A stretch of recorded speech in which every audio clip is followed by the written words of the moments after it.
Hi, and welcome. This is Jacqueline with Sound Body Wisdom. Thanks for being here. Today, I want to offer a shorter episode, and it emerges from conversations that I've been having, been talking with people and listening and reflecting. And it seems that more than ever, there's some type of disconnection that seems to be depleting people's sense of well-being now, maybe more than ever. And like most things, at least I don't think there's one single thing you can name and say that's it. That one thing is the cause of it.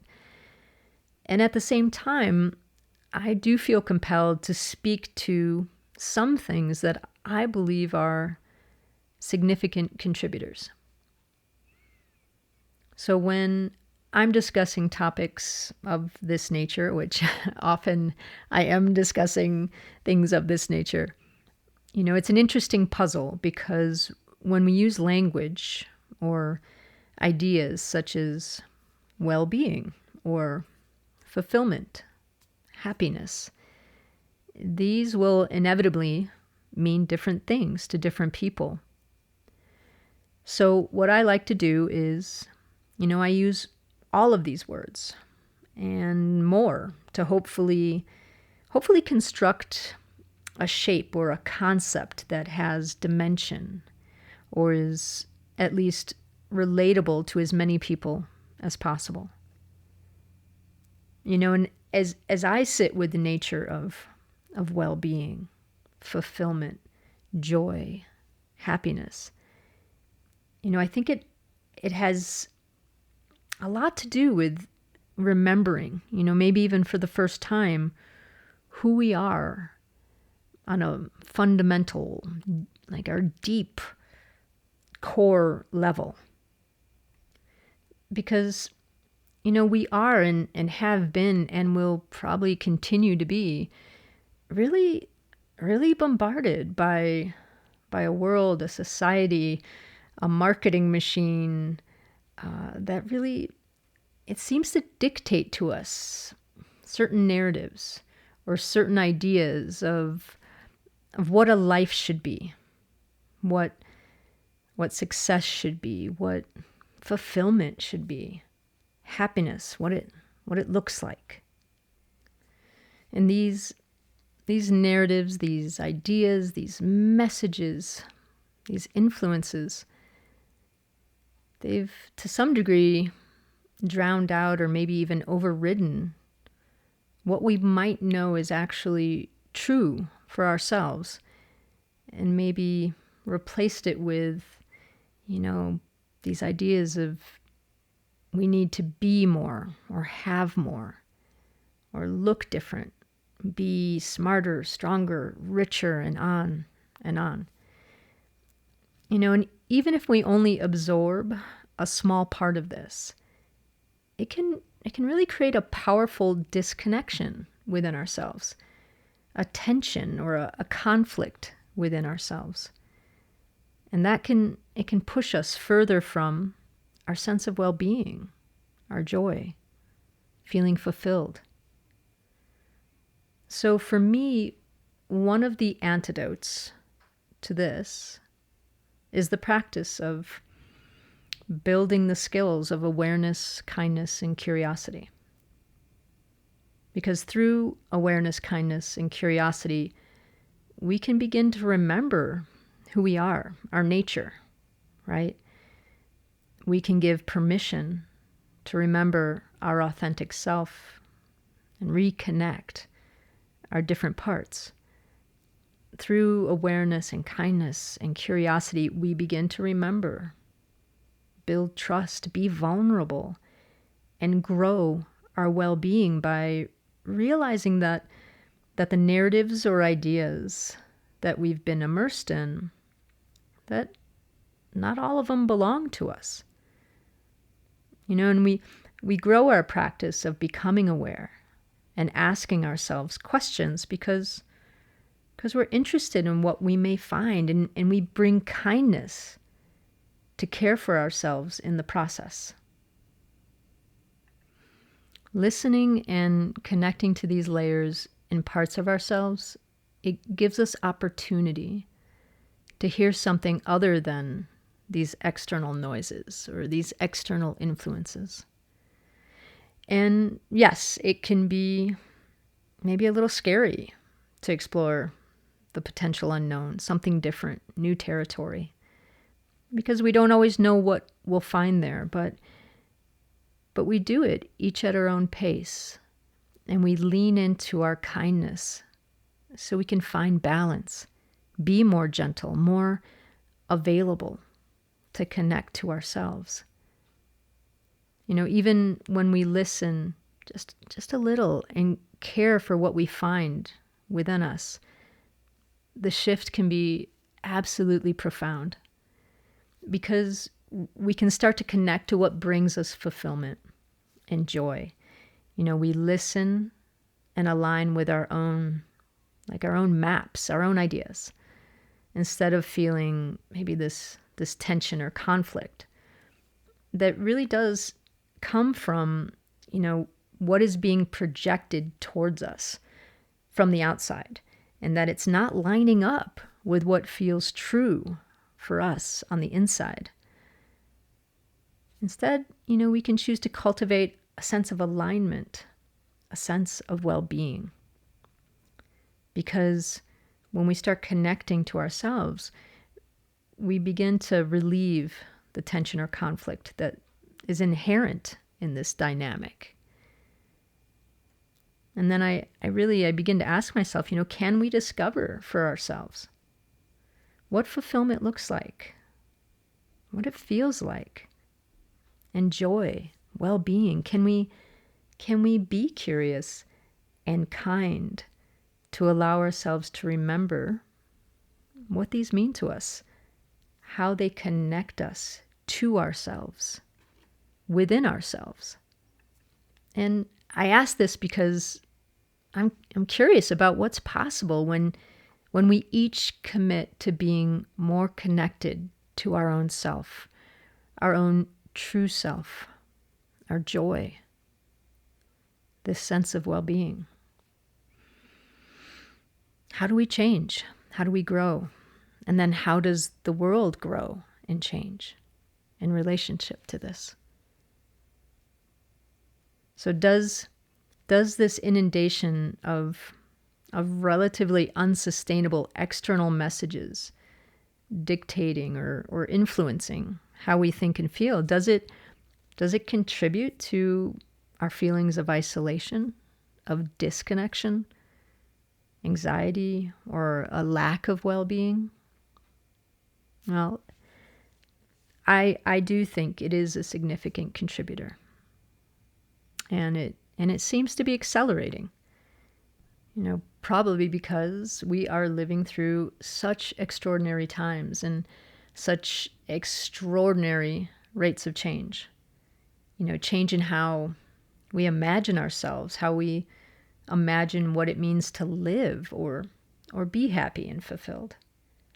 Certainly change in information, the amount of it and the constant sort of thrust of it. It's sort of like an ocean that we can forget that we're immersed in.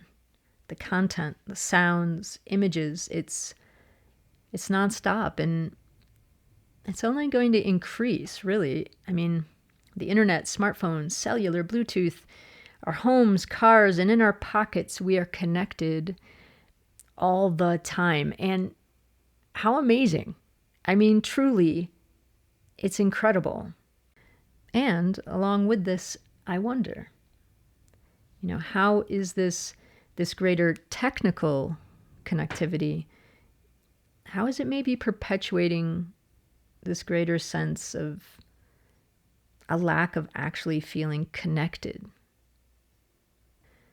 That, like, the sheer quantity and the rate of information it's like it's creating more of a separation, this feeling of disconnection. Like there's a distance that seems to be growing, a distance within ourselves and to the world around us.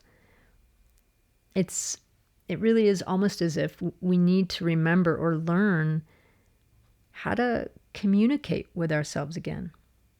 Because really, communication is what can help connection. Again, awareness, kindness, curiosity, this is what can support developing our communication, this connection to ourselves. And, biologically speaking, it works really well with our nervous systems, because even though our external world and the circumstances there have changed exponentially, really, fundamentally, our nervous system is really similar to what it was like 500 years or so ago. It means that what worked well 500 years ago with our nervous system can now actually work against us. Our sense of disconnection in this day and age can actually end up putting us into a state of stress response, which, as we've discussed in the last episode, our stress response can be an okay boost in the short term, but long-term stress, it can start doing harm on many levels. The stress response generated by our nervous system, it can happen because, we as a species, we're actually wired for connection. And being connected to ourselves is an essential part of this. So when we don't have that connection, our nervous system sees it as a threat. And so this stress response can be generated. So it's essential to be connected and to connect with ourselves, along with others, and nature, and with animals. And not only does it support our sense of well-being, it works well with our nervous system and then our health related to stress. So this is where developing our skills of awareness, kindness, curiosity, this is where it comes in. Because many of us have never been taught the value of these skills. And, maybe if there's one or two of them that we do actively engage, we might not realize the brilliance of using the three of them together to actively grow our well-being, our sense of connection, fulfillment, and joy. Awareness, kindness, and curiosity, they help us to invest in ourselves, right? To get to know more of what brings us joy and fulfillment, to discern what's genuine from within ourselves and what's external ideas that ultimately maybe don't truly nourish us. Awareness, kindness, and curiosity, they create more space within us, some breath, some quiet, to connect to all our different parts and aspects of who we are. Kindness and curiosity, they create this space for us. And within this space, we grow our connection to self. We allow ourselves to know more of who we are. And we discover what brings us joy, what brings us alive, what offers us fulfillment. We learn what well-being, what it means to us, for us. And as we develop a deeper connection to who we are, this is what really cultivates our sense of well-being. In a world where more individuals feel connected and grounded in their well-being and in their own, I would say even their heart, this is a world where people across all differences, they can find a way to connect, to grow, and to support one another towards, let's call it a collective well-being. Because it really can ripple out like that from each one of us. It's like a loop of reciprocity. It begins within each of us, but then it just grows through this reciprocity. Then, of course, first for any of us is just the decision to actively practice these skills, to practice awareness and kindness and curiosity, because they really are. They're a force of amazingness. And if you've listened to any of the other episodes or have read any parts of my book, you know that everything leads back to awareness, kindness, and curiosity for me, because I really do think they're that significant. So you can learn more about developing your awareness, your kindness, your curiosity in some of my previous episodes.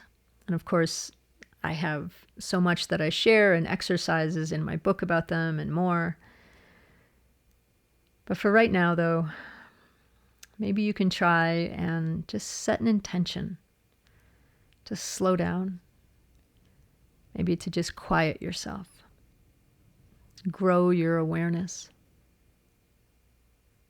Just listen and allow your curiosity, your kindness, to be present with yourself, to connect within yourself.